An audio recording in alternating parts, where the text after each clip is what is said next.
Hello everyone, welcome to Daily English Pro, your place to improve English every single day. Stay focused, listen carefully, and try to repeat after what you hear. Let's get started. Hello everyone, I am Elena, your host for today's lesson, and it is so wonderful to have you here with me. Whether this is your very first time joining us or whether you have been learning with us for a while, I want you to know that I am genuinely glad you chose to spend this time here. Learning a language is one of the most generous things you can do for yourself. It is an act of curiosity and courage. And the fact that you are here, right now, choosing to grow, says something important about who you are. So before we even begin, take a moment and appreciate yourself for that. It matters more than you know. If you are new to the channel, welcome. At English in Moments, we create a new English lesson every single day, designed to help learners at every level grow faster, with more confidence, more comfort, and more real practical skill. We have lessons for beginners, for intermediate learners, and for upper intermediate and advanced learners like the ones joining us today. Whatever your level is right now, you are in exactly the right place. This lesson was made for you. Now, today's lesson is something a little different from our usual sessions, and I am very excited about it because I want to ask you something first. Have you ever been scrolling through your phone, reading posts and watching videos in English, and felt like you understood the general idea, but not quite the specific language? Like you could follow the story, but the exact vocabulary, the digital words that native speakers use naturally and constantly, felt just slightly out of reach. Or have you ever tried to describe something that happened online and found yourself reaching for your own language because the English words were not quite there? If that sounds familiar, today's lesson is exactly what you have been waiting for. Because today, we are going to explore a world that every single one of you already lives in. A world that most English learners encounter every single day, in their native language and in English. And yet a world whose vocabulary is almost never properly taught in a classroom. Today, we are going to explore the English of social media and technology. Think about it for a moment. How much of your daily life involves a screen? How many times do you scroll, tap, swipe, post, or reply before you have even had your morning coffee? How often do you watch a stream, mute a notification, check an update, or send a message? The digital world is not separate from daily life anymore. It is daily life. And the language that lives inside it, the vocabulary of apps and platforms and comments and connections, is some of the most alive, most current, and most widely used English on the planet right now. But here's something interesting. Much of this vocabulary is not new at all. The word scroll, for example, existed hundreds of years before smartphones. Streams and feeds and threads all come from older English.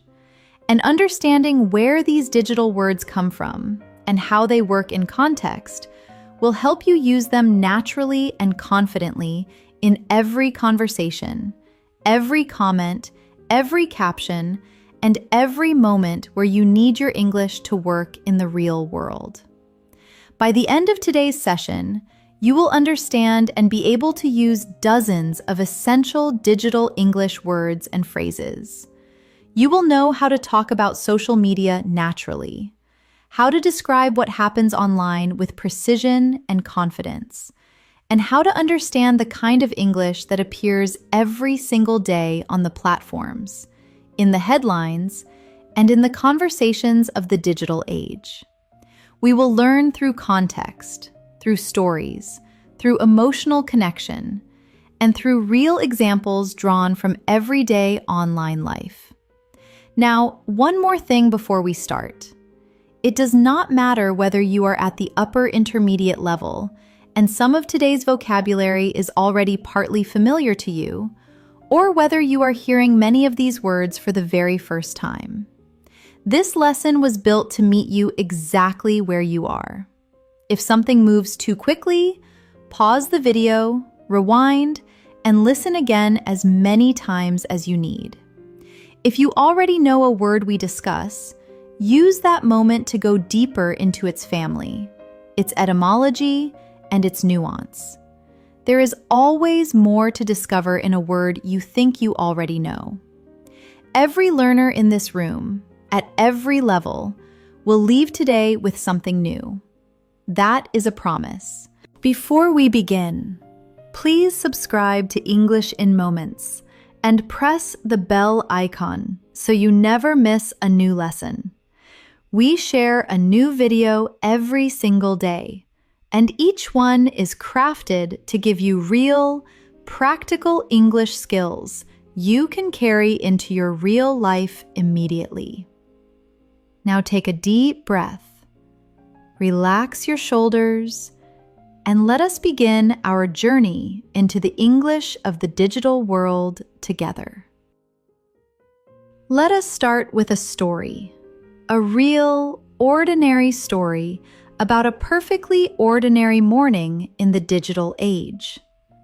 Listen carefully. Notice the words. Feel the situation.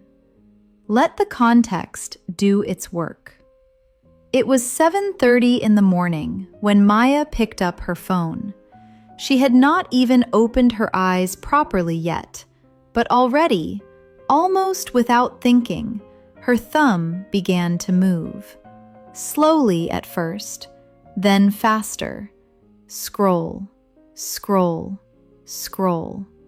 She was scrolling through her feed, that endless river of images and words and videos that began the moment she woke up and never really stopped. A friend had posted a photo from a vacation. Someone had shared a news article.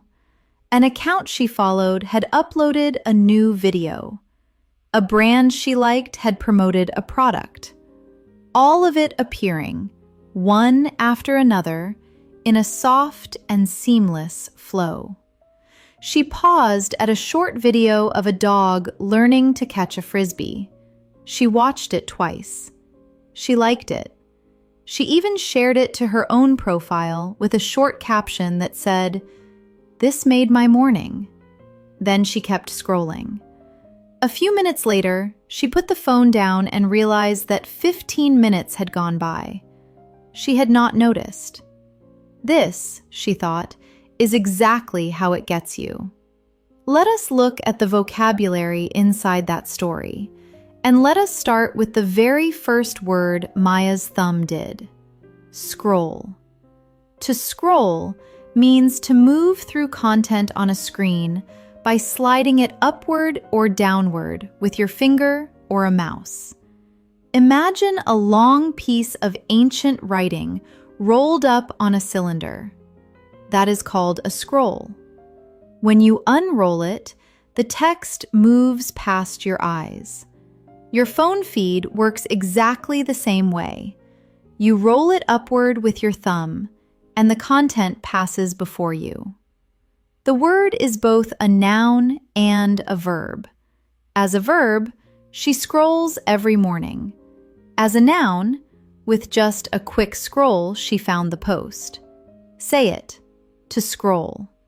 Repeat that. She scrolled for 15 minutes without noticing. Your turn. I always scroll too much before bed. Now picture Maya in that moment, her thumb moving automatically, the screen flowing past her eyes like a river. That image is your memory. The next word is feed. Her feed was full of updates from friends. A feed, in the digital world, is the continuous stream of content that appears on your screen when you open a platform like Instagram, Facebook, TikTok, or Twitter. The word comes from the idea of feeding an animal. The platform constantly feeds you new content, one piece after another, to keep you engaged and coming back for more. Your feed is personalized. It shows you content from people you follow and from topics the platform's algorithm believes you are interested in. Say it. My feed. Repeat after me. She checked her feed first thing in the morning. Again. His feed is full of travel photography and cooking videos. Picture your own feed right now. What does it look like? What does it show you? Now you have a personal and emotional connection to the word. The next word is post. Someone had posted a photo. To post means to upload and publish content on a social media platform, making it visible to others. It can be a noun or a verb. As a verb, she posted a photo of her breakfast. As a noun, did you see her latest post? The word comes from the older meaning of posting a notice or a letter, putting something up publicly for others to see. Today, posting is one of the most common digital actions in the world. Billions of posts appear every day. Say it. To post. Repeat that. She posted a photo. Repeat after me. He wrote a long post about his experience. Your turn. I have not posted anything in weeks. Think of something you have posted recently, or something you have seen someone else post. Connect that personal moment to the word, and it will stay with you. The next word is share. She shared the video. To share means to repost or forward someone else's content from your platform to your own profile or to another person. Sharing is a form of connection and endorsement. When you share something, you are saying to your network, I saw this and I think you should see it too. The word share is, of course, much older than social media. We share food, share ideas, share experiences. But in the digital world, sharing has become one of the primary forms of communication. A post that gets shared many times is considered to have performed well. When something spreads rapidly because thousands or millions of people share it, we say it has gone viral. Say it. To share. Repeat that. She shared the video. Repeat after me. He shared her post and tagged her. Your turn. The article was shared over 1 million times in one day. Feel the connection in that word. Sharing is generosity, even in a digital form. Now the caption. She added a short caption. A caption is the text that accompanies a photo or video on social media. It is the words underneath or beside the image that give it meaning, context, humor, or emotion. A good caption can transform a simple photo into something memorable. Some people spend more time writing their caption than choosing their image, because on social media, the words you attach to a picture are often what people remember. The word comes from the Latin caput, meaning head. A caption is the heading, the title, the voice of the image. Say it. A caption. Repeat that. She wrote a funny caption for the photo. Your turn. His caption was just 3 words and a heart emoji. Think about a caption you have written or read recently. What made it effective? What made it memorable? Now let us look at one of the simplest but most physical of all our digital words. Swipe.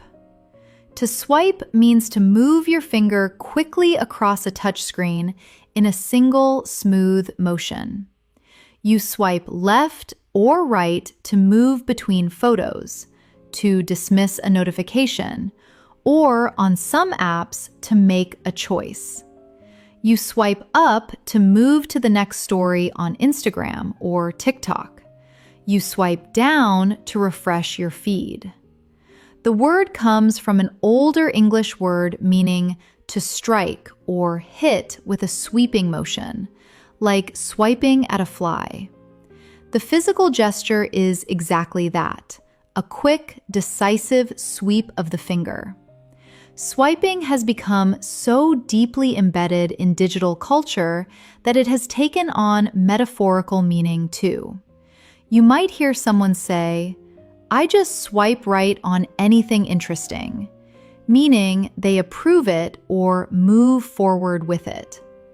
Or, "She swiped left on that idea immediately," meaning she rejected it without hesitation. Say it, to swipe. Repeat that. She swiped through the photos quickly. Repeat after me. He swiped up on the story and landed on the creator's website. Your turn. I have swiped through so many profiles today that my thumb is tired. Now let us look at one of the most important and most widely misunderstood words in all of digital English, the algorithm. Maya noticed that her feed seemed to know exactly what she liked. That is not magic. That is the algorithm at work. An algorithm, in the context of social media, is the set of mathematical rules and calculations that a platform uses to decide what content to show each user, in what order, and how often. The algorithm is invisible, but it shapes almost everything you see online. It decides whether your post reaches 100 people or 1 million. It decides whether a small creator becomes a large one or remains unknown. It decides what news you see, what products you encounter, what ideas you are exposed to. Understanding the algorithm and understanding how to talk about it in English is one of the most practically useful things any digital age learner can do. The word algorithm is ancient Greek in origin. It comes from the name of a 9th century Persian mathematician named Muhammad ibn Musa al-Khwarizmi, whose works introduced algebra and systematic methods of calculation to the Western world. His name became algorithmus in Latin, and eventually algorithm in English. So when you talk about an Instagram algorithm or a TikTok algorithm today, you are actually using a word that carries within it over 1,000 years of mathematical history. Say it, algorithm. Repeat that. The algorithm changed and her views dropped immediately. Repeat after me. Nobody fully understands how the algorithm works. Your turn. The algorithm seems to favor short-form video content at the moment. Feel the weight of that word, ancient and modern at the same time. Now let us continue Maya's story, and let it take us deeper into the vocabulary of digital life. By mid-morning, Maya was at her desk with her laptop open. She had a meeting scheduled on video call, but she arrived a few minutes early and decided to check her notifications. There were 17 of them. A few likes on the photo she had posted, a comment from an old friend, 2 new followers. Someone had tagged her in a post, and one account, which she did not recognize, had sent her a direct message. She glanced at the message. It looked like spam. She deleted it, blocked the account, and moved on. The meeting started. 8 faces appeared on her screen. She unmuted herself, said good morning to the group, then muted herself again while a colleague presented. Halfway through, her internet connection dropped briefly. The screen froze, then buffered, then came back. She caught the last few words of what her colleague was saying and hoped she had not missed anything important. After the meeting, she opened a new browser tab and navigated to a streaming platform. She had been meaning to watch a documentary series that everyone seemed to be talking about. She clicked play. The stream began immediately, smooth and clear. She settled into her chair with a cup of tea and let herself be absorbed. Let us move through the vocabulary of that second scene, word by word, with the same care and attention we gave to the first. Notifications.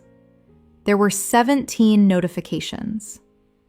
A notification is a small alert that a platform or app sends you to let you know that something has happened. Someone has liked your post, someone has replied to your comment, someone has followed you, someone has sent you a message. The notification system is designed to bring you back to the platform. Each alert creates a small moment of curiosity or satisfaction. The word notify means to inform, to let someone know. A notification is the act of being informed. Say it. Notification. Repeat that. She had 17 notifications waiting for her. Repeat after me. I turned off my notifications because there were too many. Your turn. He checks his notifications the moment he wakes up. Picture the small red number that appears on your app icon. That number is your notifications. Likes. Several people had liked her photo. A like is a small act of digital approval. On most platforms, liking something means pressing a button, usually in the shape of a heart or a thumb pointing upward, to show that you appreciate or agree with a piece of content. The creator of the content can see how many likes their post has received, and this number often influences how the algorithm distributes the content further. Receiving a like gives a small feeling of validation and connection. Giving a like takes almost no effort and costs nothing, yet it carries real social meaning. The word like is, of course, one of the most common and ancient words in English. To like something means to find it pleasant or enjoyable. But in the social media context, it has become a currency, a measure, a signal. Say it, a like. Repeat that. Her post got hundreds of likes overnight. Repeat after me. He liked every photo she posted, going all the way back to the beginning. Your turn. I try not to measure my worth by how many likes I get, but it is hard sometimes. A comment. An old friend had left a comment. A comment is a written response that a user posts publicly beneath a piece of content. Unlike a like, which takes one tap, a comment requires thought and words. It is a more substantial form of engagement. Comments can be supportive, funny, informative, curious, or, unfortunately, sometimes unkind. The comment section of a popular post can contain hundreds or even thousands of responses, creating a whole conversation beneath a single image or video. To comment means to leave a written response. To read the comments means to read what others have written beneath a post. The comments are often where the real conversation happens. Say it. A comment. Repeat that. She left a warm comment on his photo. Repeat after me. The comments on that post were so divided. Your turn. I read the comments and immediately regretted it. Think about the last time you wrote a comment somewhere online. What made you stop and write rather than just scroll past? Followers. She had 2 new followers. On most social media platforms, to follow someone means to subscribe to their content.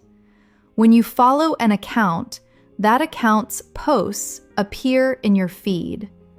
A follower is someone who has chosen to see your content regularly. The number of followers an account has is often used as a measure of influence, reach, and credibility. A person or account with many followers is sometimes called an influencer. The word follow is beautifully simple and ancient.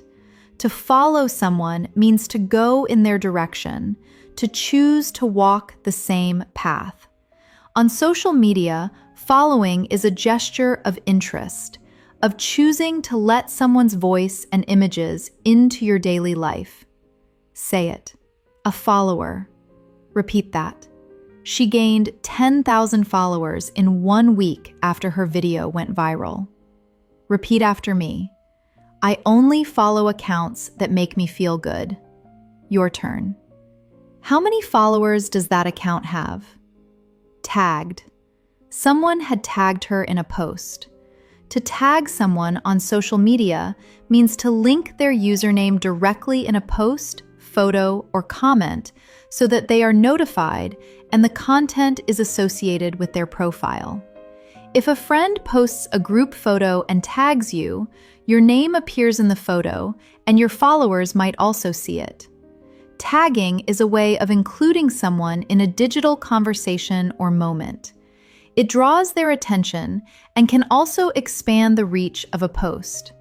The word tag comes from an older English word meaning a small label or marker attached to something.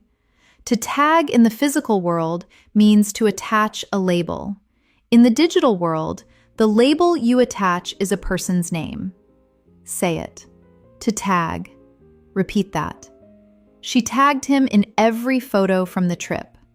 Repeat after me. He posted the article and tagged several journalists in the comments. Your turn. I was tagged in a photo I did not even know was taken. Direct message. Someone had sent her a direct message. A direct message, often shortened to DM, is a private message sent from one user to another through a social media platform. Unlike public posts or comments, which everyone can see, a direct message is visible only to the sender and the recipient. It is the private side of social media communication. The verb to DM is now common in everyday spoken English. You might hear, "Just DM me your number," or "She DM'd him after seeing his post." Say it. A direct message. Repeat that. He sent her a direct message asking for more information. Repeat after me. I prefer to handle sensitive conversations through a direct message rather than in the comments. Your turn. She never reads her direct messages unless she already knows the person. Spam. The message looked like spam. Spam is unwanted, unsolicited, or irrelevant digital communication, usually sent in large quantities to many people at once. Spam can arrive as email, as social media messages, or as comments. It is often used to advertise products, run scams, or spread misinformation. The word spam, in this sense, came from a famous comedy sketch in which the word spam, a brand of canned meat, was repeated so many times that it drowned out all other conversation. That image of something overwhelming, unwanted, and repetitive is exactly what digital spam feels like. Say it. Spam. My inbox is full of spam. That account was sending spam to everyone it followed. I automatically delete anything that looks like spam without opening it. Blocked. She blocked the account. To block someone on social media means to prevent them from seeing your content, contacting you, or interacting with your account in any way. Blocking is an act of digital self-protection. It is a boundary. When you block someone, they disappear entirely from your digital experience. The word block in English carries a sense of something being stopped, prevented, or walled off.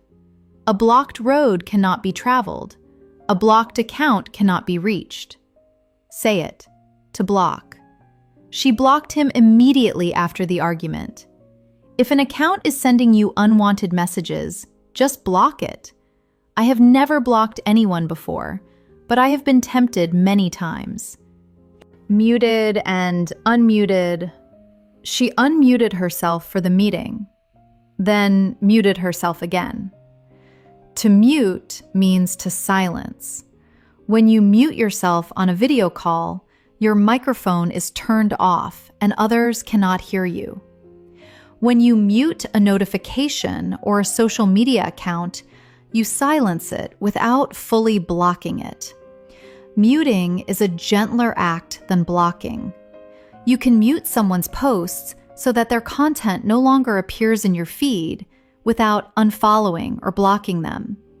This is often used when someone posts too frequently or when their content is making you feel anxious or unhappy, but you do not want to remove the relationship entirely.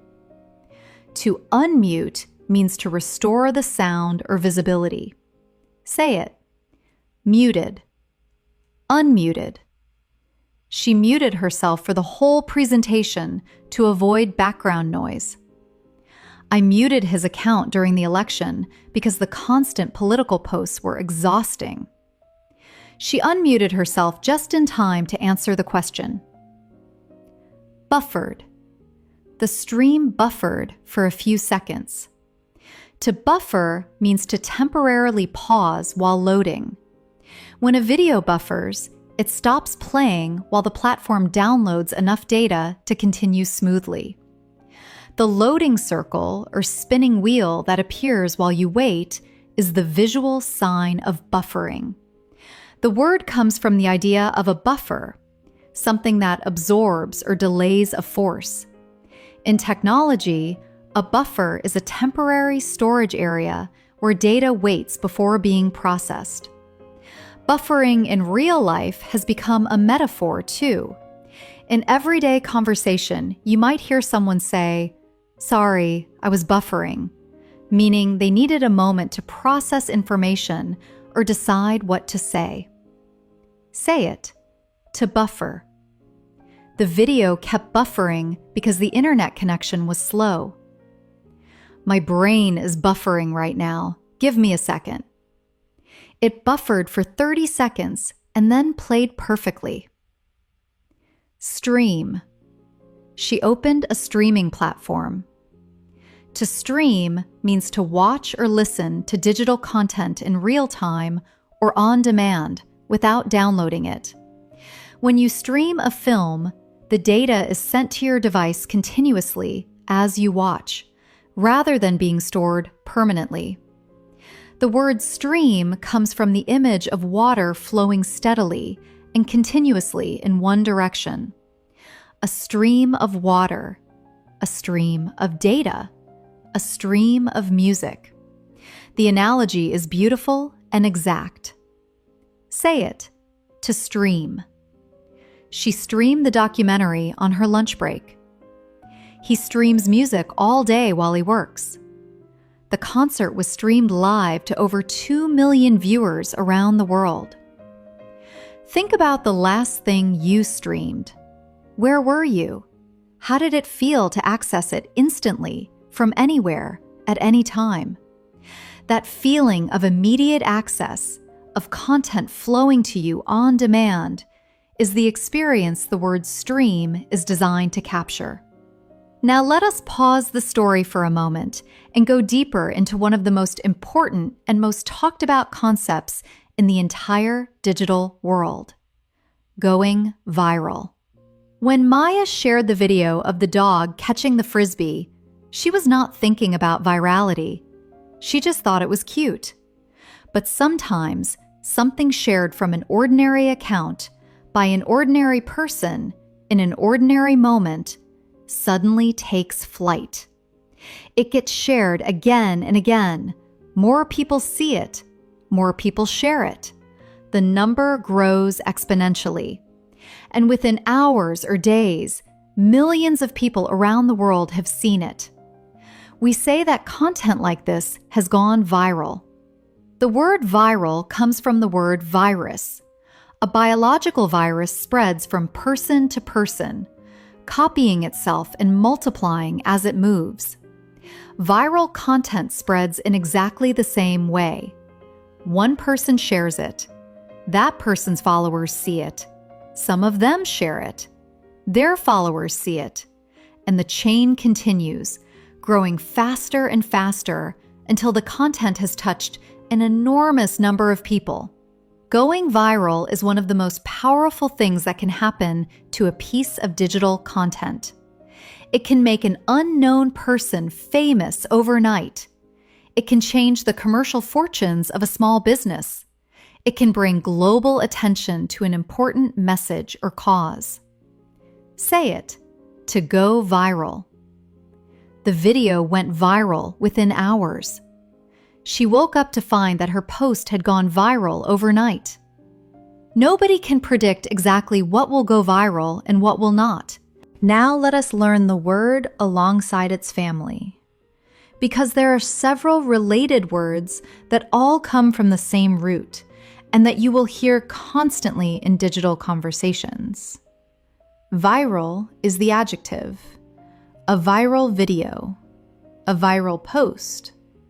Virality is the noun. The virality of the content surprised everyone. To go viral is the verb phrase. The clip went viral on Tuesday morning. And viral spread is a noun phrase that describes the process.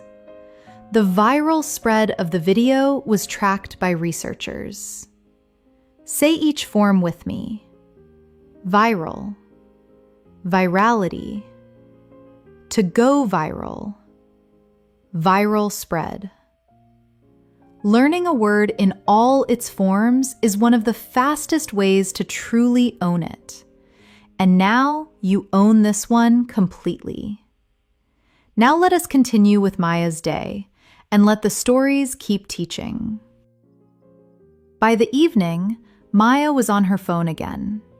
She was browsing through the profile of someone she had recently started following. This person was a content creator, someone who made their living producing videos, photos, and written posts for their audience online.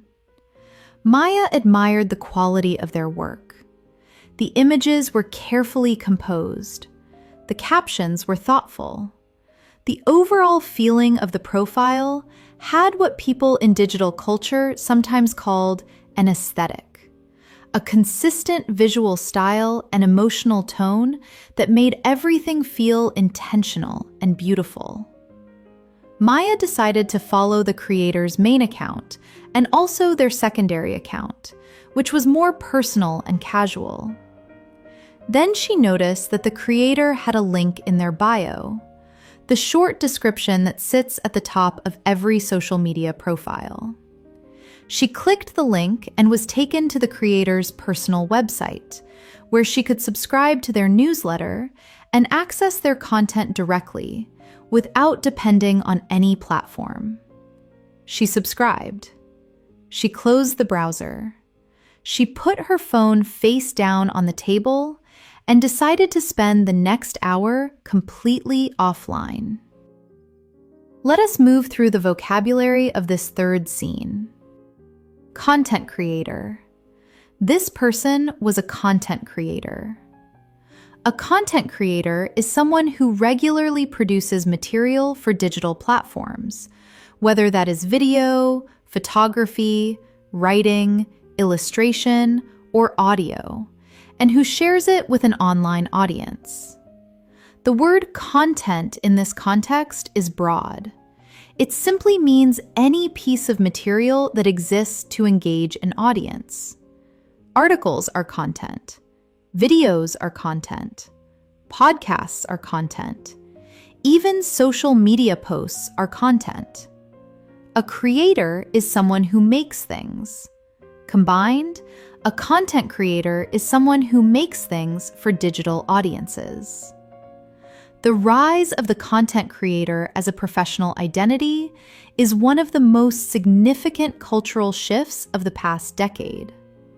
Many content creators earn their entire living from their digital work through advertising, sponsorship, and direct audience support. Say it. Content creator. She wants to become a content creator when she finishes university. His goal is to grow his audience and eventually work full-time as a content creator. The platform makes it easy for anyone to become a content creator. Aesthetic. The profile had a beautiful aesthetic. An aesthetic is a consistent visual or artistic style that creates a unified and recognizable feeling across a collection of images, videos, or other work. Someone might describe their aesthetic as minimalist, meaning clean and simple, with lots of white space and muted colors. Or warm and vintage, meaning soft oranges and browns that feel like old photographs. Or bold and graphic, meaning strong colors and clean shapes. Having a clear aesthetic is often considered important for content creators and brands because it makes their work instantly recognizable. The word comes from the ancient Greek word aesthetikos, meaning relating to perception through the senses. In philosophy, aesthetics is the study of beauty and taste. In the digital world, your aesthetic is the visual language that tells people who you are before they read a single word. Say it. Aesthetic. Her Instagram aesthetic is all soft greens and golden light. He spent weeks developing his aesthetic before launching his account. What would you say your personal aesthetic is? Bio. She clicked the link in their bio. A bio, short for biography, is the short written description that a user places at the top of their social media profile. A bio typically includes the person's name, a description of who they are or what they do, and often a link to another platform or website. Bios on platforms like Instagram and Twitter, or X, are limited to a small number of characters, so they must be concise and carefully chosen. A good bio tells you immediately what an account is about and who it is for. Say it. A bio. Her bio says she is a travel photographer based in Tokyo. I need to update my bio. It still says something from 3 years ago. His bio is one sentence, but it tells you everything you need to know. Subscribe. She decided to subscribe to the newsletter. To subscribe means to sign up to receive regular content, updates, or messages from a creator, publication, or platform. On video platforms, subscribing to a channel means you will be notified when new videos are released. On email platforms, subscribing to a newsletter means you will receive regular emails with content. Subscribing is a deeper form of engagement than simply following on social media.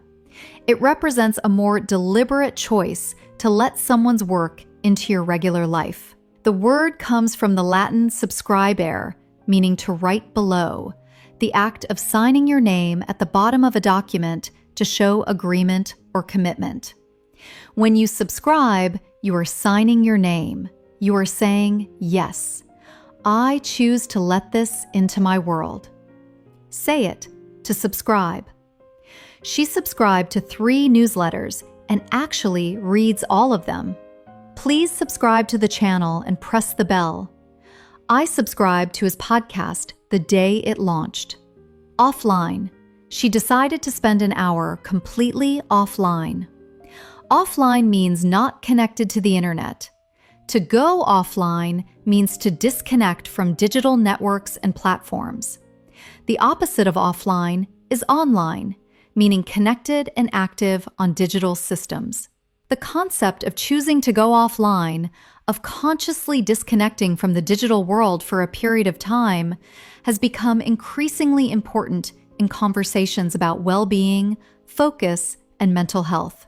There is even a practice called a digital detox, which means intentionally spending time completely offline in order to rest, reconnect with the physical world, and reduce the mental load of constant digital stimulation. Say it, offline.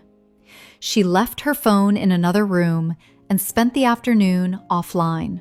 Some people take a whole weekend offline every month to recharge. There is something peaceful about being completely offline, even for just an hour. Now let us look at a set of words that all relate to what happens when things go wrong online, or when boundaries need to be drawn. Because the digital world, for all its beauty and connection, also has a shadow side. And having the vocabulary to talk about that shadow side is just as important as having the vocabulary for the bright parts. Trolls and trolling. You will hear these words often in conversations about online culture.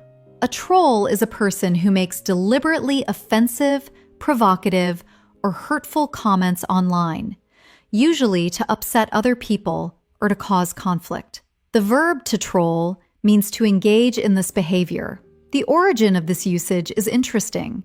Some people believe it comes from the image of a monstrous creature hiding under a bridge, waiting to ambush those who cross. Others believe it comes from a fishing technique called trolling, where you drag a baited line through the water to attract fish. In digital culture, a troll drags provocative words through conversations to attract emotional reactions. Say it, a troll. Trolling. She ignored the trolls in her comments and focused on the supportive ones. Trolling someone with mental health difficulties is completely unacceptable. The comment section was full of trolling, and she turned comments off. Cancel culture. This is a phrase you will encounter constantly in English language media and conversation. To cancel someone means, in digital culture, to publicly withdraw support for a person, often because they have said or done something that many people find offensive or morally wrong. Cancel culture refers to the broader social phenomenon where public figures or individuals face rapid and often severe public backlash online, sometimes resulting in significant consequences to their career or reputation. The word cancel in this context connects to the older meaning of cancellation, erasing or invalidating something. When someone is canceled online, their image, their platform, and their credibility are called into question by a large number of people, often all at once. This is a topic that generates enormous debate in English-speaking cultures, and being able to discuss it accurately and thoughtfully requires knowing this vocabulary. Say it, to cancel. Cancel culture. He was canceled after old tweets resurfaced. Cancel culture is a controversial concept with strong opinions on both sides. She was canceled, but managed to rebuild her audience over time by addressing the issue directly. Clickbait. Have you ever seen a headline online that made you think, I absolutely have to read this, only to discover that the article barely delivered what was promised? That is clickbait. Clickbait refers to content, particularly headlines and thumbnails, that is designed to attract clicks through exaggerated, misleading, or sensationalized presentation. The word bait, of course, refers to something used to lure a fish or an animal. Clickbait lures you to click. It uses curiosity, surprise, shock, or drama to make you act before you think. Say it, clickbait. That headline is pure clickbait. She refused to produce clickbait content, even when it would have grown her audience faster. I clicked on what I thought was a genuine article, and it turned out to be total clickbait. Doom scrolling. This is a newer word, but one that has entered mainstream English very quickly.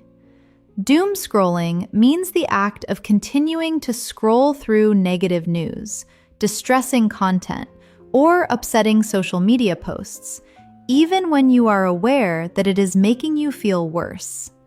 The doom in the word refers to a sense of catastrophe or despair. When you doom scroll, you cannot seem to stop reading about bad things, even though each new item makes your mood heavier. Many people experienced significant doom scrolling during periods of global crisis, finding themselves consuming hours of distressing news without being able to look away. Say it, doom scrolling. She caught herself doom scrolling at midnight and made herself put the phone down. Doom scrolling before bed is one of the worst things you can do for your sleep quality. I recognize when I am doom scrolling now, and I try to stop before it takes over. Now, let us step back from the shadow side and return to some of the most creative and culturally rich vocabulary of digital life. Because the internet is not only a place of conflict and noise, it is also a place of extraordinary creativity, community, and language invention. Memes.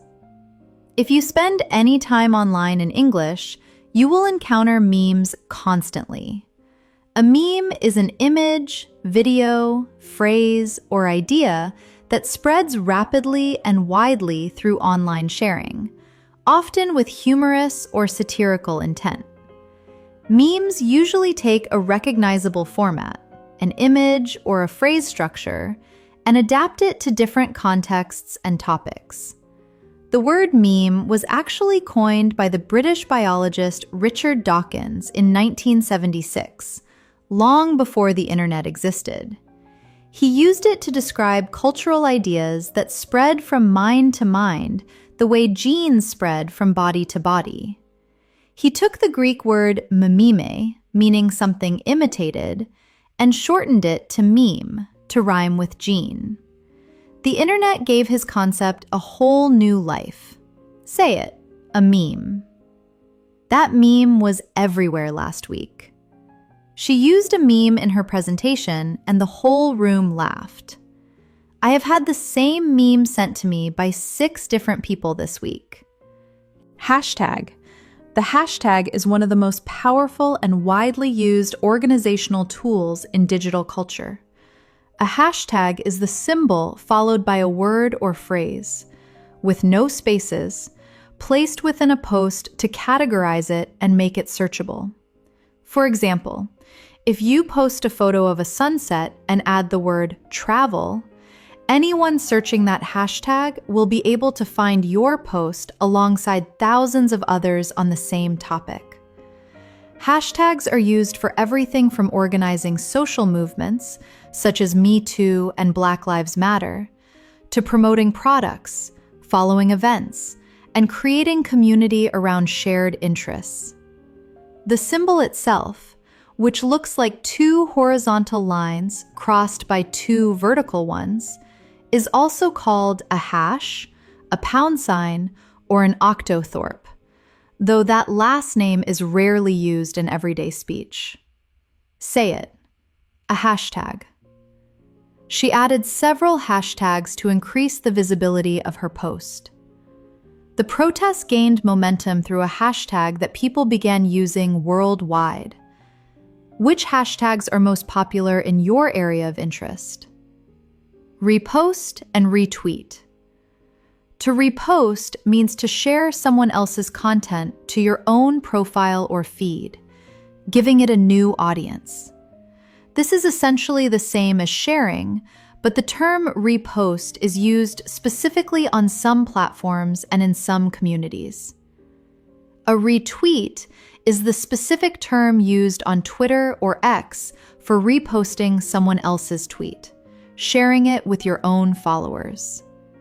The ability to repost or retweet content is one of the primary mechanisms through which information, ideas, and viral content spread across the internet. Say it. To repost. A retweet. She reposted the announcement on her story so her followers would see it. His tweet was retweeted over 50,000 times in a single day. I try to only repost content that I have actually read and believe in. Stories. Many platforms now feature stories, which are short-form content pieces, usually photos or brief videos, that disappear after 24 hours. Stories are more casual and temporary than regular posts. They are designed to capture the small, immediate moments of daily life rather than the curated, carefully composed moments of a permanent post.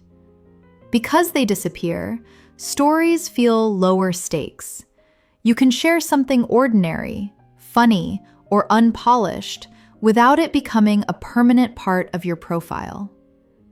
The concept was popularized by Snapchat and has since been adopted by Instagram, Facebook, WhatsApp, and many other platforms.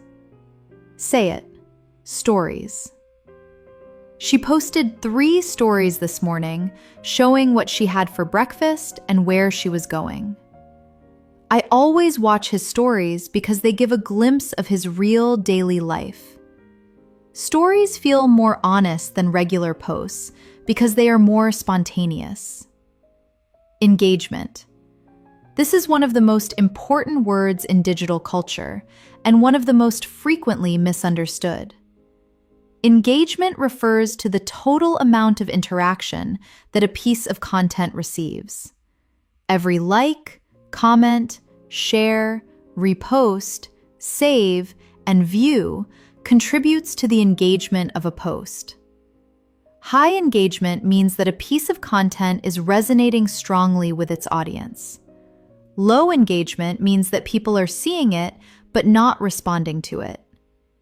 Platforms typically use engagement as a signal to the algorithm. Content with high engagement is often shown to more people. Content with low engagement may be shown to fewer. For content creators, building engagement is often a primary goal. The word engage, in English, means to attract and hold someone's attention, to involve them actively in something. Engagement is the measure of how much your content is doing exactly that. Say it. Engagement. Her engagement rate is much higher than accounts with more followers. He posted consistently for 6 months before seeing his engagement grow significantly. What kind of posts do you engage with the most? Now, let us take a moment and learn a beautiful set of word families from the vocabulary we have covered today. Just as we saw in our lesson on roots and prefixes, many of the words in digital English have rich families with multiple forms, and knowing those forms multiplies your vocabulary instantly. Let us start with create. The noun is creation, a social media creation. The adjective is creative, a creative post. The adverb is creatively. She presented her ideas creatively. The verb is to create. She creates content every day. And the person who creates is a creator, a content creator. Say all 5 forms with me. Create, creation, creative, creatively, creator. Now, use them in your own sentences in your mind. She created something remarkable. His creation went viral. She is one of the most creative people I follow online. Now let us do connect. The noun is connection, a digital connection. The adjective is connected. She always feels more connected after a video call. The verb is to connect. The meeting helped us connect despite the distance. The negative form is disconnected. He felt strangely disconnected after a week offline. Say them with me. Connect, connection, connected, disconnected. These are beautiful words because they carry so much more than their technical meaning. Connection, in the digital world as in the physical one, is fundamentally about human beings reaching toward each other. And disconnection, whether technical or emotional, describes the absence of that reach. Now let us look at update. As a verb, to update means to install new software or to refresh and change something to a more current version. As a noun, an update is the new version itself, or a piece of new information about a situation. I installed the latest update last night. He sent a quick update to let us know the situation had changed. To keep someone updated means to inform them regularly of new developments. I will keep you updated as soon as I know more. The word comes from the prefix up, meaning to a higher or better level, and date, meaning the current time. To update is literally to bring something to the present day. Say it. Update. Updated. I need to update my phone's operating system. She updated the team on the progress of the project. Please keep me updated. Now let us talk about one of the most human and nuanced aspects of digital life. The way that language itself is changing because of technology. Because the internet has not just created new words, it has changed the way people write, communicate, and express emotion. Think about emojis. These small pictorial symbols are now embedded in everyday written communication across almost every language and culture. An emoji is a small digital image or icon used to express an emotion, an idea, or an object in text-based communication. The word comes from the Japanese, where e means picture and moji means character. Emojis originated in Japan in the late 1990s and spread globally with the rise of smartphones and messaging apps. Today, there are over 3,000 emojis in official use, covering a vast range of emotions, objects, animals, foods, activities, and symbols. A single emoji can communicate what would take a sentence to explain. A folded hands emoji can mean please, or thank you, or I am praying for you, depending on the context. A red heart means love or strong affection. A laughing face means something is funny. These small images carry enormous emotional meaning and have become a genuine form of language. Say it. Emoji. Emojis.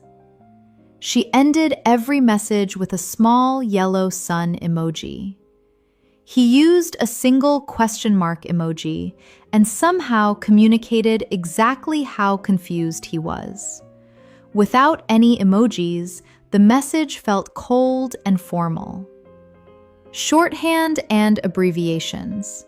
Digital communication has also popularized a set of abbreviations and shorthand phrases that are now widely used in informal written English. LOL means laughing out loud, used to indicate that something is funny. OMG means oh my goodness, or the stronger version, oh my god, used to express shock or excitement. BTW means by the way, used to introduce an additional thought. FYI means for your information, used to share a useful fact. TBH means to be honest, used before an honest or direct observation. FOMO means fear of missing out, the anxious feeling that others are having fun or experiencing something important that you are missing. FOMO is particularly associated with social media, where you can constantly see evidence of things happening that you are not part of. Say each abbreviation with me and connect it to its meaning. LOL, OMG, BTW, FYI, TBH, FOMO. These are all widely used in spoken English now, as well as in text. You will hear them in conversations, in podcasts, in videos, and in everyday life. Now let us look at a few more essential words that appear every day in digital English conversation and that you need to know for fluency in the modern world. To go live. When a content creator or individual broadcasts a real-time video directly to their audience through a social media platform, we say they are going live or they are live. A live video is happening right now, in real time. Viewers can watch as the moment unfolds. They can comment, and the creator can respond. Going live creates a sense of presence and immediacy that edited, polished content cannot replicate. It is raw and real, and connects the audience to the person in a very direct way. Say it. To go live. She went live on Saturday afternoon to answer questions from her audience. He went live from the concert, and 10,000 people watched. I always feel nervous before going live because there are no second chances. To unfollow. To unfollow means to remove yourself from someone's follower list on a social media platform. When you unfollow an account, their content no longer appears in your feed. Unfollowing is a common and usually neutral action. You might unfollow an account because you are no longer interested in their content, because they post too frequently, or because their content no longer aligns with your interests or values. In some relationships, however, being unfollowed carries emotional weight. It can feel like a social signal. Say it. To unfollow. She unfollowed several accounts during her digital detox and felt immediately lighter. He noticed that she had unfollowed him and was not sure what to think. I regularly go through my follows and unfollow accounts that no longer inspire me. Verified. You will often see a small blue or gold tick beside a name on social media platforms. This is the verification symbol, and it indicates that the platform has confirmed that the account belongs to the person or organization it claims to represent. To be verified means to have been officially checked and approved. On large platforms, verification is often reserved for public figures, celebrities, organizations, and journalists. Being verified gives an account a certain credibility and authority. The word verify comes from the Latin veris, meaning true, and facere, meaning to make. To verify something is to make it true, to confirm its authenticity. Say it. Verified. Her account was verified last year after her documentary won an award. Only verified accounts can access certain features on this platform. He applied to be verified but was rejected because he did not meet the criteria. Trend. When a particular topic, word, phrase, or piece of content becomes the subject of intense online conversation over a short period, we say it is trending. A trend is a direction or movement that many people are following at the same time. Trending topics on platforms like Twitter or TikTok show you what the world is talking about right now, at this very moment. Trends can be positive, celebrating achievements or sharing joy. They can be neutral, discussing news or events, or they can be divisive and heated, reflecting conflict and disagreement. The word trend comes from an old German word meaning to turn or to curve. A trend is a turning point in the collective conversation. Say it. Trending. A trend. That topic was trending worldwide for 2 days. She joined the trend by posting her own version of the challenge. Not every trend is worth joining. Influencer. We mentioned this word briefly earlier, and now let us give it the full attention it deserves. An influencer is a person who has built a large and engaged audience on social media, and who uses that audience to influence the opinions, tastes, purchasing decisions, or behaviors of their followers. The influencer model emerged in the early days of social media blogging and has since become one of the most commercially significant figures in modern marketing. Brands pay influencers to promote their products to their audiences because an endorsement from a trusted individual often feels more personal and credible than a traditional advertisement.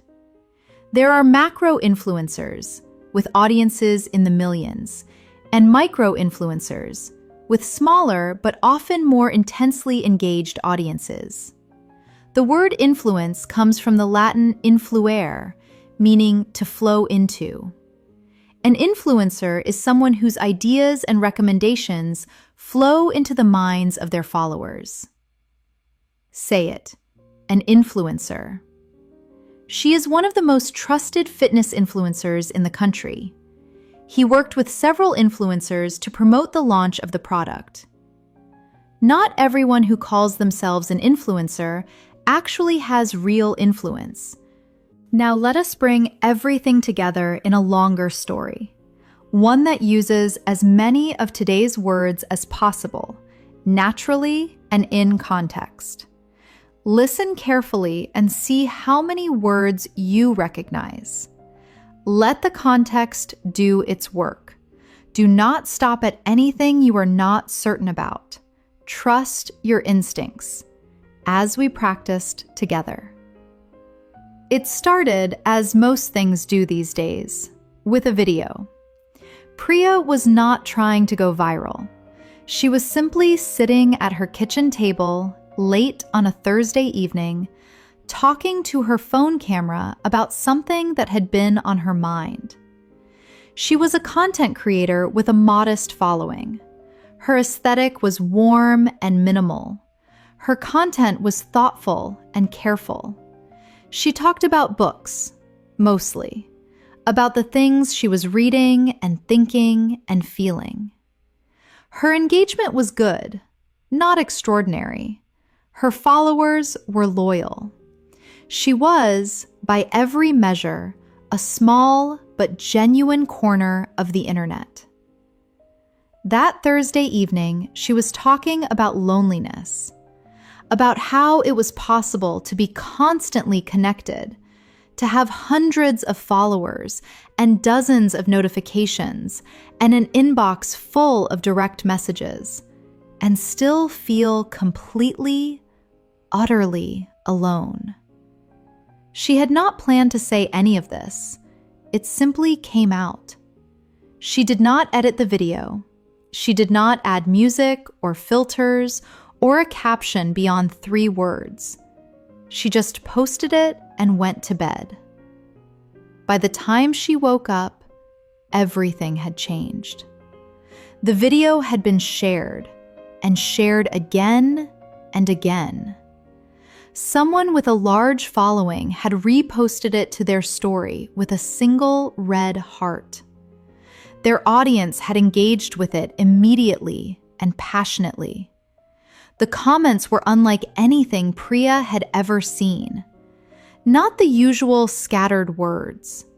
Real sentences. Real feelings. Hundreds of people writing things like, "I have never heard anyone say this so clearly," or "I thought I was the only one who felt this way." or "I was just scrolling mindlessly and this stopped me completely." By midday, the video was trending. It had reached people who had never followed her. Her follower count had doubled, then tripled. Her feed was full of notifications. She sat at her kitchen table again, her phone in her hand, and felt something strange and complicated. Grateful, overwhelmed, exposed, seen. She went live that afternoon to say thank you. She unmuted herself, looked at the camera, and said, simply, "I did not expect this." And then she talked for 40 minutes about loneliness and connection and the strange paradox of social media. The way it can make you feel more isolated precisely because it shows you everyone else living their lives so beautifully. The algorithm seemed to love the live session. More people arrived. More comments flowed in. The engagement was unlike anything she had tracked before. That night, she put her phone in a drawer, made a cup of tea, and sat quietly. Offline. Completely offline. And she thought about the fact that thousands of people had connected with her today because she had been honest. Not because she had been clever or polished or strategic. Because she had simply said a true thing in an unguarded moment. And the internet, for once, had recognized it. Let us look at some of the more advanced vocabulary from that story. Modest. A modest following. Modest means moderate in size, not excessively large, not small enough to be insignificant, but not large enough to be remarkable. A modest following is a reasonable, real, human-scale audience. The word comes from the Latin modestus, meaning keeping within due measure. To be modest is to remain within appropriate limits. In everyday life, we also use modest to describe a person who does not boast or exaggerate their own importance or achievements. A modest person is one who is successful, but does not make a great show of it. Say it. Modest. She had a modest but devoted audience. He spoke about his achievements in a modest and understated way. Their home was modest but beautifully kept. Utterly, completely, utterly alone. Utterly is an adverb meaning completely, totally, in every way. It is stronger and more emphatic than simply completely. Utter, the root form, means absolute, without qualification. When something is utter nonsense, it is complete and total nonsense. When someone is utterly exhausted, they are exhausted beyond any possible degree. The word has an interesting sound quality. Say it slowly, utterly. There is something emphatic and final in the sound of it. Say it, utterly. I was utterly speechless when I heard the news. The idea is utterly impractical. She felt utterly understood for the first time in a long while.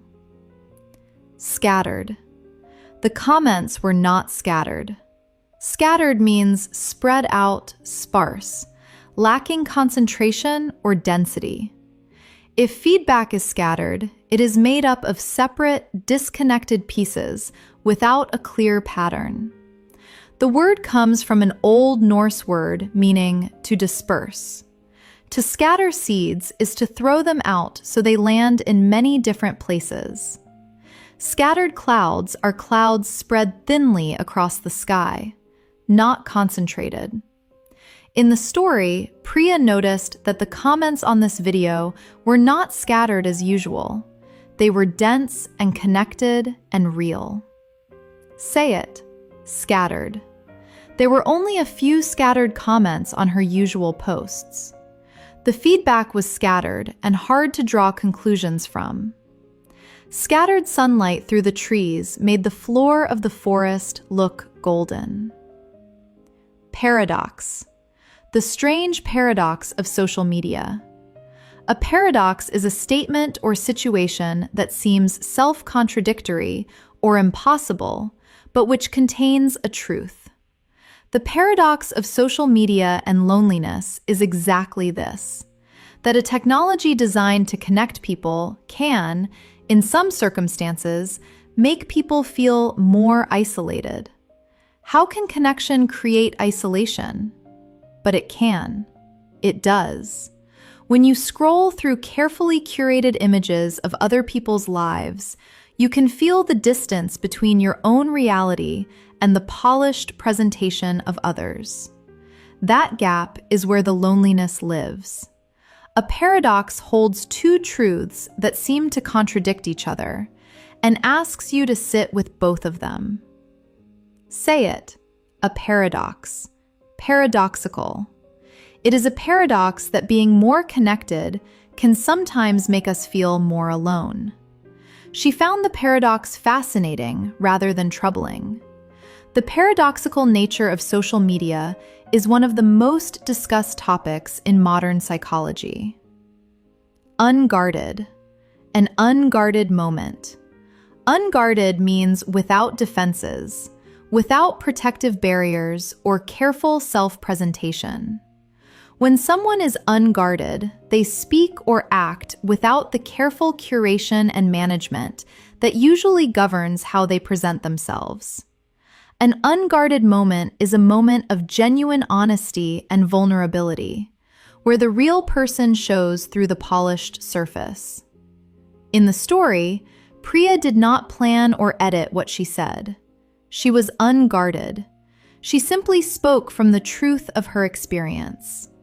And it was precisely because she was unguarded that people connected so deeply with her.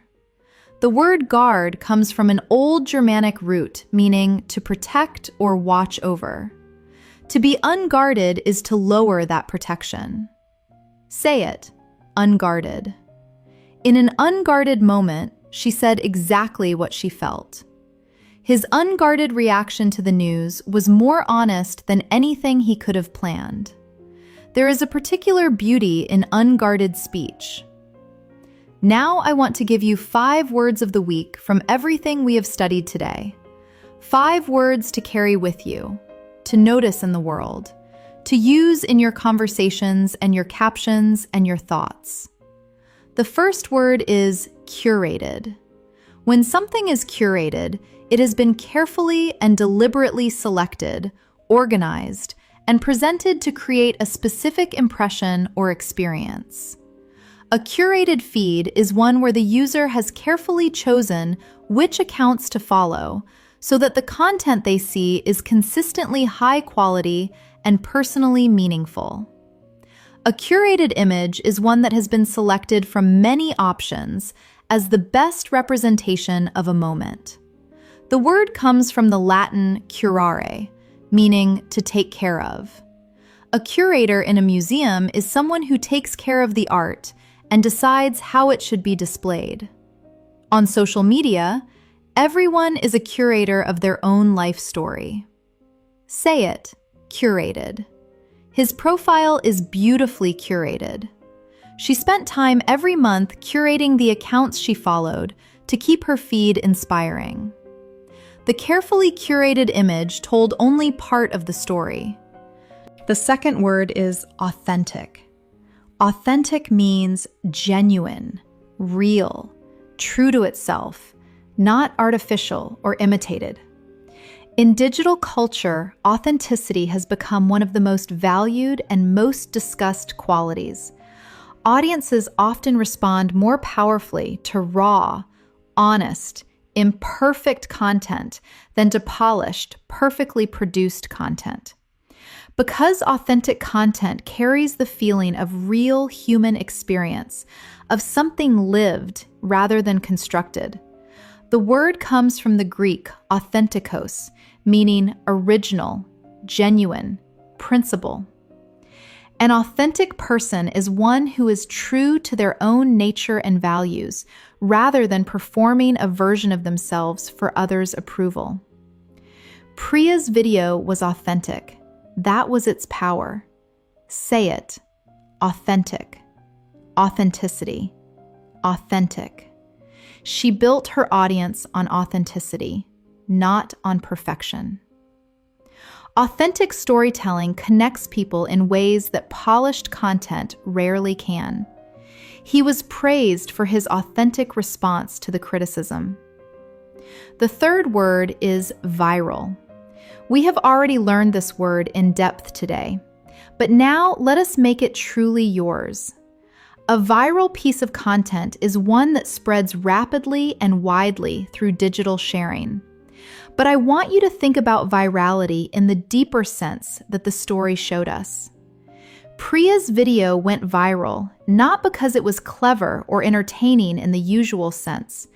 It went viral because it was honest, because it named something that many people were feeling but had not yet heard named. That is one of the truest forms of virality.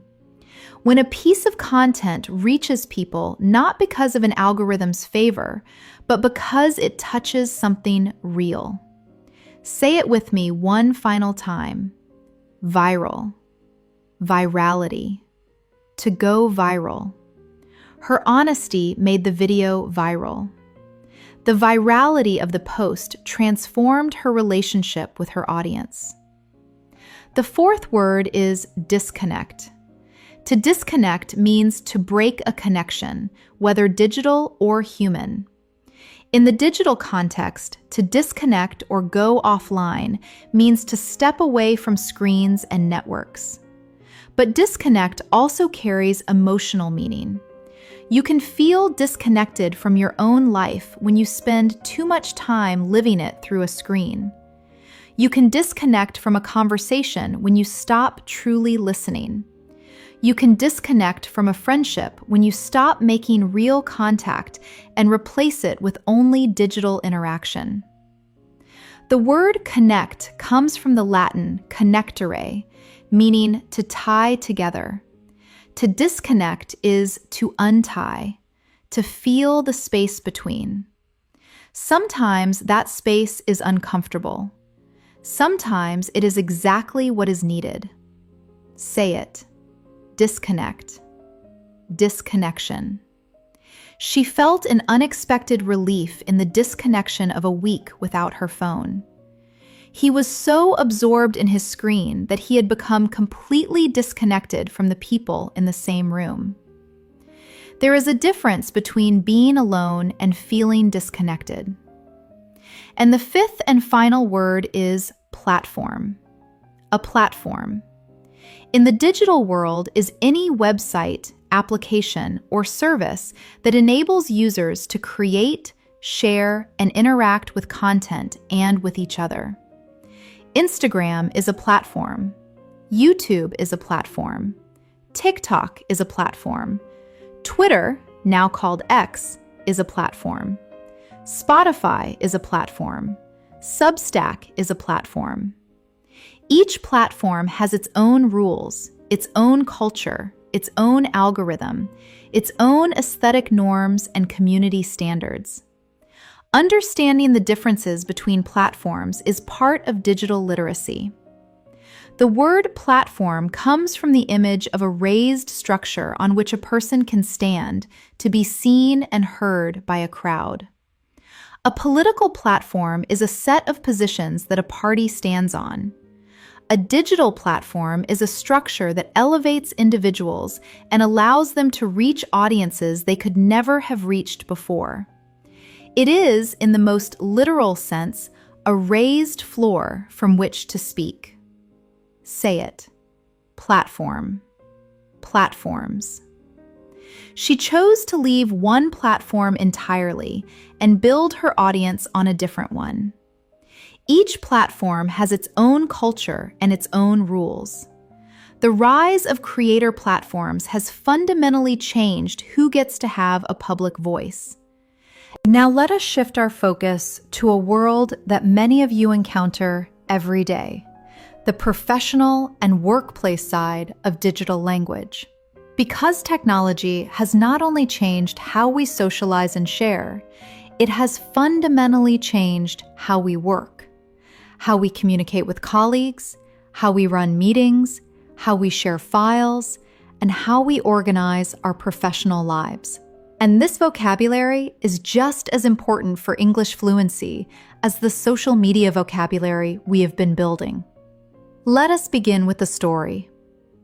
Marcus had worked from home for 2 years before his company introduced the hybrid model: 3 days in the office, 2 days remote. He had mixed feelings about it. The remote days were productive. He could focus. He could attend video calls in his own time without the noise of the open-plan office surrounding him.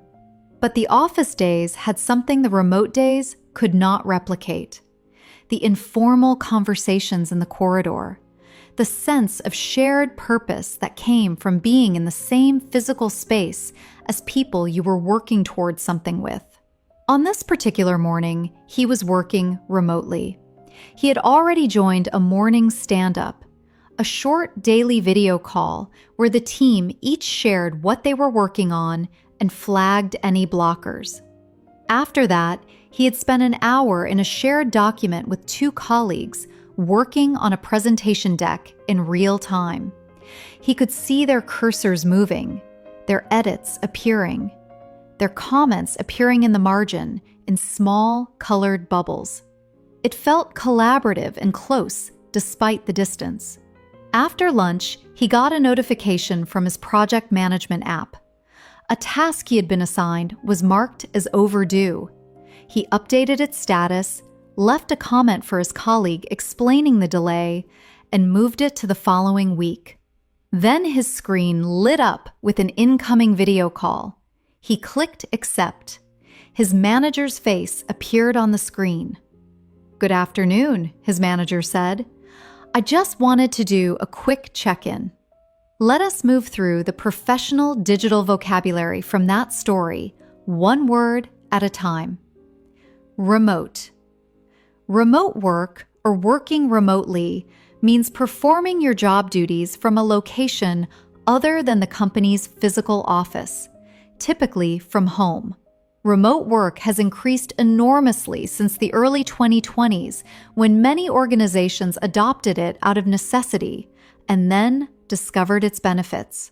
The word remote comes from the Latin remotus, meaning removed, distant, far away. Remote work is work done from a distance. A remote location is one that is far from other places. In everyday conversation, you might say, "She works fully remote," or "He joined the meeting remotely." Say it. Remote. Remotely. She has worked remotely for 3 years and rarely misses the commute. The team is entirely remote and spread across 4 time zones. Working remotely requires self-discipline and reliable internet. Hybrid. A hybrid model meant 3 days in the office and 2 days remote. Hybrid means combining 2 different things or systems. In the context of work, hybrid describes a model where employees divide their time between working in a physical office and working remotely. It is a middle path between fully in-office and fully remote working arrangements. The word hybrid comes from the Latin hybrida, which originally describes something of mixed origin. In biology, a hybrid plant or animal is one produced by crossbreeding 2 different species. In modern usage, hybrid describes anything that combines 2 distinct elements.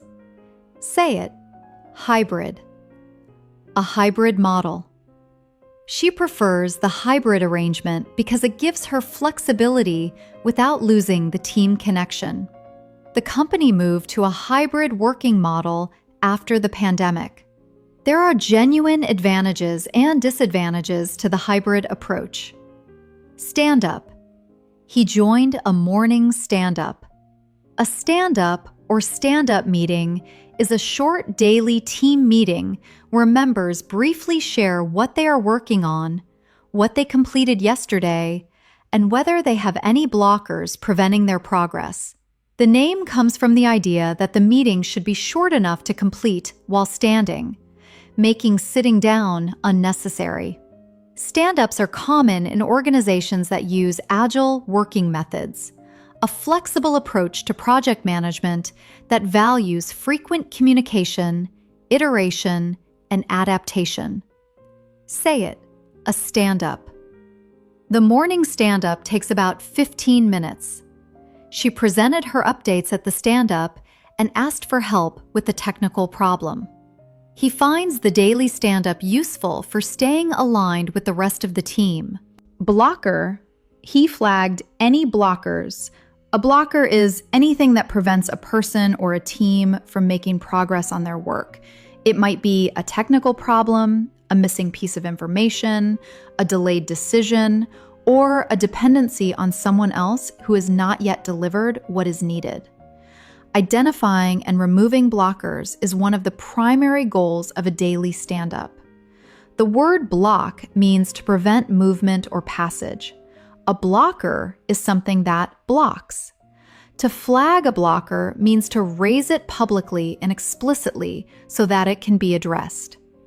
Say it. A blocker. She flagged a blocker in the stand-up and her manager resolved it within the hour. We cannot move forward until this blocker is cleared. What are the blockers that are preventing you from finishing the project? Shared document. He worked in a shared document with colleagues. A shared document is a file that multiple people can access, edit, and comment on simultaneously through a cloud-based platform. Tools like Google Docs and Microsoft Word Online make this possible. Working in a shared document means that collaborators can see each other's changes in real time, leave comments for each other, suggest edits, and build on each other's work without needing to send multiple versions of a file back and forth by email. The experience of seeing a colleague's cursor moving on your screen, their edits appearing in real time, is one of the most tangible expressions of digital collaboration. Say it. A shared document. They worked together in a shared document for the whole afternoon. I left a comment in the shared document asking for clarification. The shared document made the collaboration much more efficient. Deck. He worked on a presentation deck. A deck is a set of slides used in a presentation, produced in software such as PowerPoint, Google Slides, or Keynote. The word comes from the older meaning of deck as a flat surface, like the deck of a ship or a deck of cards. A presentation deck is a stack of visual slides laid out flat, one after another, like a hand of cards. In professional settings, especially in business and technology, you will hear the word deck used constantly. Can you share the deck before the meeting? The deck needs another slide on the financial projections. The design of the deck was clean and effective. Say it. A deck. A presentation deck. She spent the evening designing the deck for the investor presentation. He sent the deck over by email the morning before the meeting. Can you make sure the deck is updated with this week's numbers? Check-in. His manager wanted to do a quick check-in. A check-in is an informal, brief meeting or conversation designed to see how someone is doing, to share updates, or to maintain connection. In the physical world, a check-in at a hotel is the act of arriving and registering. In the professional digital world, A check-in is a small, regular act of connection and accountability.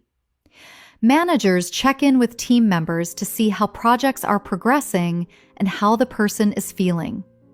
Team members check in with each other to stay aligned. The phrase check-in also exists as a social media action. When you check in somewhere on a platform, you publicly share your location, letting your followers know where you are. Say it, a check-in. To check in. Her manager did a brief check-in every Friday afternoon. He checked in with her after the difficult meeting to see how she was feeling. I will check in with you again at the end of the week. Now let us look at a few more professional digital words that are essential for anyone working in an English language environment. Update. We met this word earlier in the context of software. But update is also one of the most common words in professional digital communication. In the workplace, an update is a brief piece of new information about the status of a project, a situation, or a process. To update someone means to inform them of recent developments. Can you send me an update on where we are with the project? She gave a quick update at the start of the meeting. I will keep you updated as the situation develops. Learning to give clear, concise updates in English is one of the most valuable professional communication skills you can develop. Say it, an update. To update. She sent a brief update by email. I need an update on the timeline before the client call. Keep me updated and I will do the same. Deadline. A deadline is the latest time or date by which a piece of work must be completed or submitted. The word has an interesting and slightly dramatic origin. In the 19th century, in printing, a deadline was a line marked on a printing form beyond which type could not be placed. Later, in the American Civil War, a deadline was a line drawn around a military prison, beyond which prisoners would be shot. Today, the word is used in every professional context imaginable. Submit your report by the deadline. The deadline is Friday at 5. She always meets her deadlines, even under pressure. The metaphorical weight of the word is still present. A deadline is a line that, if crossed, carries consequences.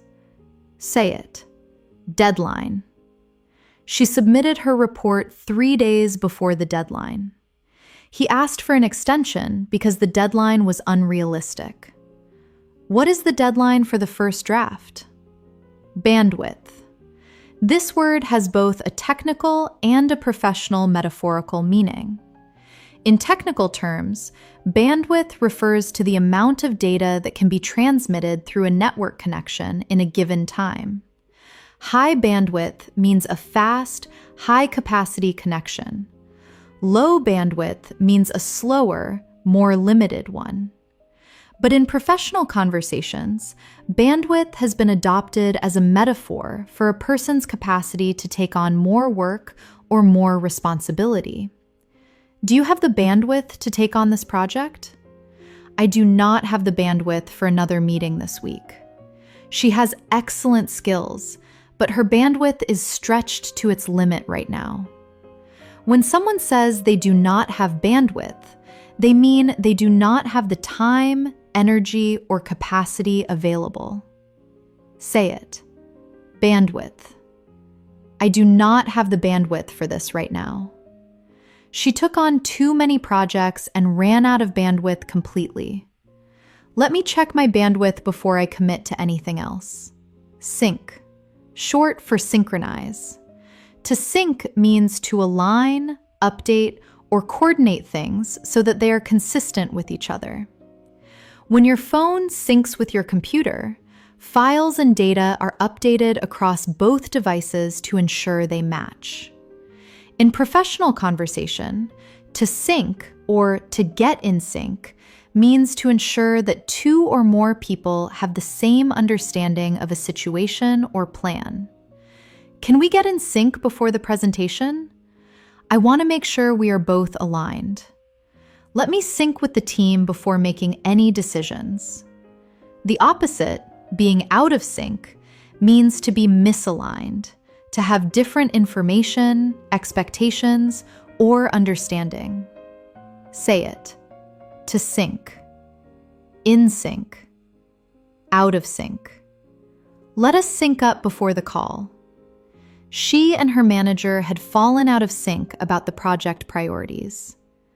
I synced my files to the cloud this morning, and now everything is up to date. Now, let us look at a beautiful collection of phrasal verbs that are used constantly in digital and professional English. Phrasal verbs are verbs combined with prepositions or adverbs, and they are one of the most important and most challenging parts of English for learners at the upper intermediate and advanced levels. In digital English, you will encounter these constantly. To log in. To log in means to access a system or platform by entering your username and password. The noun is a login. She tried to log in but had forgotten her password. His login details were saved in his browser. I logged into the system and immediately saw the error message. To log out is the opposite. To leave or close your session. Always log out of shared computers. To sign up. To sign up means to register for a service, platform, or account, usually by providing an email address and creating a password. She signed up for the newsletter last week. How do I sign up for the free trial? You need to sign up before you can access the full content. To upload. To upload means to transfer a file or piece of content from your device to an internet server or platform. She uploaded the video to the platform, and it was available to viewers within minutes. He uploaded the presentation to the shared drive before the meeting. To download is the opposite. To transfer content from a server to your device. He downloaded the report before the flight so he could read it offline. To back up. To back up files or data means to create a copy of it stored separately, in case the original is lost or damaged. I always back up my files to an external drive. The system automatically backs up your work every 30 minutes. She lost everything when her laptop crashed because she had not backed up in months. A backup is the noun form. Do you have a backup of the original document? To crash.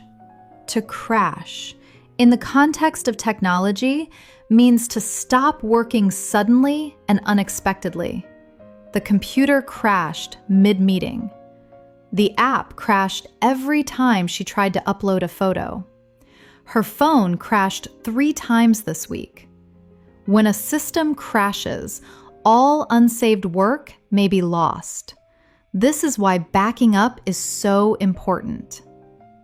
The word crash, of course, also describes sudden, violent collisions in the physical world. The sound and the feeling of something stopping suddenly and violently is the metaphorical core of the word in both contexts. Before we move into the closing story, let us consolidate the professional digital vocabulary we have built today with 5 words to carry into your working week. The first is remote. Remote work is one of the most significant shifts in professional life in a generation. To work remotely means to do your job from a distance, not from the office. But remote carries a deeper resonance too. Something remote is far away, separate from the center. And the challenge of remote work, as Marcus noticed in our story, is exactly that. To be close in spirit to your team while being physically far from them. Say it. Remote. She has worked remotely for 3 years. The whole team is remote. Working remotely suits some people perfectly, and leaves others feeling isolated. The second is deadline, one of the most weighted words in any professional context, a line that, if crossed, carries consequences. The deadline is not just a time, it is a commitment, a promise. Say it, deadline. She always meets her deadlines. He asked for an extension on the deadline. The deadline is Friday, and it is not moving. The third is bandwidth, used technically to describe the capacity of a network and metaphorically to describe the capacity of a person. Both meanings are about limits, about what can flow through a connection before it becomes too much. Say it, bandwidth. I do not have the bandwidth for this right now. She ran out of bandwidth completely. Let me check my bandwidth before I commit. The fourth is sync. To be in sync means to be aligned, moving in the same direction with the same information. To be out of sync means the opposite. In technology, in relationships, and in teams, sync is what makes things work. Say it, sync. Let us sync up before the call. She and her manager were out of sync. I synced everything to the cloud. And the fifth is hybrid, the middle path. Neither one thing nor the other, but both. The hybrid working model is a small example of a much larger truth, that the most flexible and resilient systems are often those that combine two approaches rather than insisting on only one. Say it, hybrid. A hybrid model. She prefers the hybrid arrangement. The company moved to a fully hybrid approach. Now say each of your 5 professional words of the week with a sentence of your own. Remote, deadline, bandwidth, sync, hybrid. Use each one to describe something from your own working life, even if it is imaginary. That sentence is how the word becomes yours. Now let us close today's lesson the way we always do, with a short story, a quiet one that brings everything we have learned today home to something true and human. It was a Sunday afternoon, and Daniel was sitting in a park. He had left his phone at home on purpose, something he had not done in a very long time. The park was busy. Families, dogs, children chasing bubbles, an old couple sitting on a bench sharing sandwiches and not saying much. A group of teenagers lying on the grass, most of them looking at their phones, one of them looking up at the sky. Daniel watched the one who was looking at the sky. He thought about his feed, about the content he had been consuming all week. The curated images of perfect vacations and minimalist apartments. The viral clips that had made him laugh but had already been forgotten. The trending topics that had felt urgent in the moment and now seemed to carry no weight at all. He thought about the hours he had spent scrolling, and he tried to calculate how much of it had actually mattered, how much of it had genuinely moved him, genuinely taught him something, genuinely connected him to another person in a real and lasting way. Not very much, he thought. Not very much at all. And then he thought about the things that had mattered. The message from his sister, sent late on a Tuesday night. Just 3 words. Are you okay? The long video call with his oldest friend in which they had talked for 2 hours and solved nothing, but felt completely understood. The post he had bookmarked from a writer he admired, not because it was viral, not because the algorithm had promoted it, but because it had said something true, about the experience of being a person in the world right now, in this particular strange and luminous and overwhelming moment. He stayed in the park for another hour, completely offline, listening to the birds and the children and the rustle of the leaves. When he finally walked home and picked up his phone, he had 17 notifications. He did not open a single one. He made dinner instead and called his sister back and talked until it was dark outside. The park, the birds, the old couple with their sandwiches, the teenager looking at the sky. These things, Daniel thought, these are the content that matters, and no algorithm will ever learn to promote them. Let us look at the final vocabulary from this closing story. Luminous. This particular strange and luminous moment. Luminous means bright, glowing, full of light. It can describe something physical, a luminous moon, a luminous screen, but it can also describe something more abstract. A luminous idea is one that shines with clarity. A luminous person is one who radiates warmth and intelligence. A luminous moment is one that glows with a particular quality of beauty or significance. The word comes from the Latin lumen, meaning light. Light is one of the most ancient and universal symbols of clarity, hope, and truth. Say it. Luminous. The evening sky was luminous even after the sun had set. She had a luminous quality that made everyone in the room feel warmer. This moment, ordinary as it seems, is luminous if you pay attention. Overwhelming. This particular strange and luminous and overwhelming moment. Overwhelming means so large, intense, or powerful that it is difficult to manage or comprehend. When something overwhelms you, it comes in such quantity or force that your ability to cope is exceeded. The digital world is, for many people, overwhelming. Too much information, too much stimulation, too many demands on attention. The word comes from the Middle English whelmen, meaning to capsize or turn completely upside down. The prefix over adds the sense of something coming from above, pressing down. To be overwhelmed is to be capsized, turned over and buried beneath something too large to escape from. Say it. Overwhelming. Overwhelmed. The volume of notifications was overwhelming.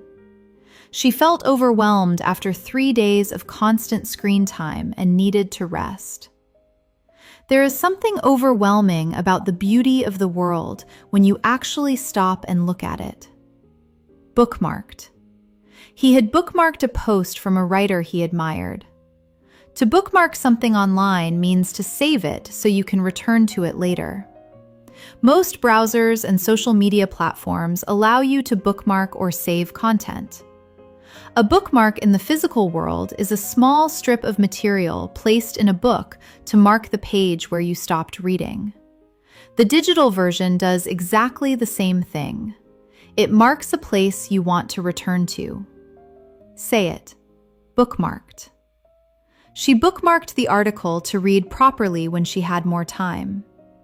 I have bookmarked so many things I have never gone back to read. He bookmarked the post because he knew it would still be true next week. Rustle. The rustle of the leaves. A rustle is a soft, dry, whispering sound made by something light moving against something else. Leaves in the wind rustle. Paper rustles when you turn a page. A person in a heavy coat might rustle as they walk. It is one of the most peaceful, natural sounds, and it is precisely the kind of sound that a screen cannot reproduce. The word rustle has an onomatopoeic quality. Say it slowly. Rustle. Can you almost hear the leaves? Say it again. Rustle. There it is. Now connect it to the image. the park, the afternoon, Daniel sitting without his phone, the rustle of the leaves above him. That is the word living inside the moment. Say it one final time. Rustle. Say each of today's 5 words of the week one final time with me. Curated, authentic, viral, disconnect, platform. These are your words for the week ahead. Notice them. Use them. Write them in your notebook with a sentence that is yours, drawn from your own experience of the digital world. Because the best way to own a word is to give it your own story. And you have a digital story. Everyone living in this age does. It is full of scrolls and feeds and notifications and moments of genuine connection and moments of isolation. And moments when something true appeared on your screen and made you stop. That story is yours. And now you have more of the language to tell it. Before we close today, I want to leave you with one final thought.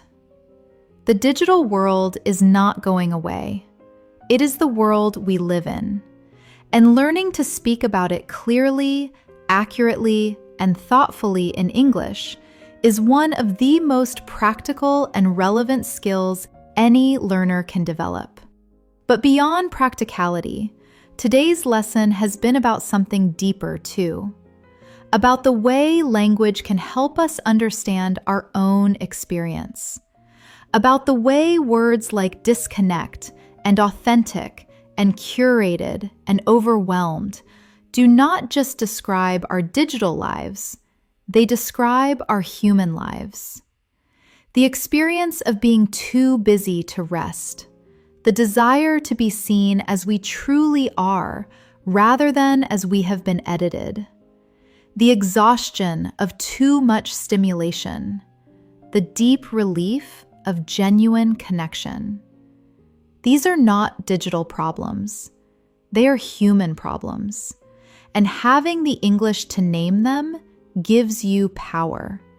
The power to understand your own experience more clearly. The power to communicate it to others. The power to notice the difference between a curated version of life and the luminous, overwhelming, completely irreplaceable reality of it. Thank you for being here today. It has been a genuine pleasure to learn and to think and to notice together. Please subscribe to English in Moments if you have not already, and come back tomorrow because there is always more to discover. Keep reading, keep listening, keep noticing the words around you, and keep going. I will see you in the next lesson. Take care of yourself. And remember, the most important platform you will ever have is the one inside your own mind. Keep building it, one word at a time. And before you go, say these 5 sentences out loud, one for each of your 5 words of the week. Let your voice carry them. Let them begin to feel like yours. My feed is more curated now, and I notice the difference in how it makes me feel. True stories are almost always more authentic than perfectly produced ones. I never expected that video to go viral, but sometimes the most honest things travel the farthest. Every now and then, I disconnect completely, and the world feels simpler and quieter and more real. The most valuable platform is not the one with the most users. It is the one where the conversation is most honest. Say each sentence again, slowly, clearly, with feeling. And carry these words into your week. You have done something real today. something that goes beyond memorizing a list or studying a grammar rule. You sat with 4 stories. You followed 4 different people through 4 different moments of their digital lives. And through their stories, you met the language of the world you already live in. The language of scrolling and sharing and going viral and disconnecting and logging in and running out of bandwidth and watching a video buffer and feeling, for just a moment, completely overwhelmed. This language is yours now, not because you studied it, because you felt it, in context, inside real human moments. And that is the only way any word truly sticks. Take these words with you. Scroll through your feed today and notice the vocabulary. Post something and feel the weight of that word. Check your notifications and hear the Latin root, notify, to inform, underneath it. Go offline for an hour and feel what disconnect means in your body, not just your mind. Sync up with someone you care about, and remember that to be in sync with another person is one of the quiet miracles of human connection. The digital world will keep changing. New words will appear. New platforms will rise. New vocabulary will emerge, and old vocabulary will shift its meaning. But the skills you practice today, reading context, feeling etymology, connecting words to human experience, will serve you in every new version of this language as it evolves. Because those skills are not about memorizing what is current. They are about understanding how language itself works. And that understanding never goes out of date. Thank you for being here. I will see you in the next lesson. Take care of yourself. And remember, every word you learn is a window. Keep opening them.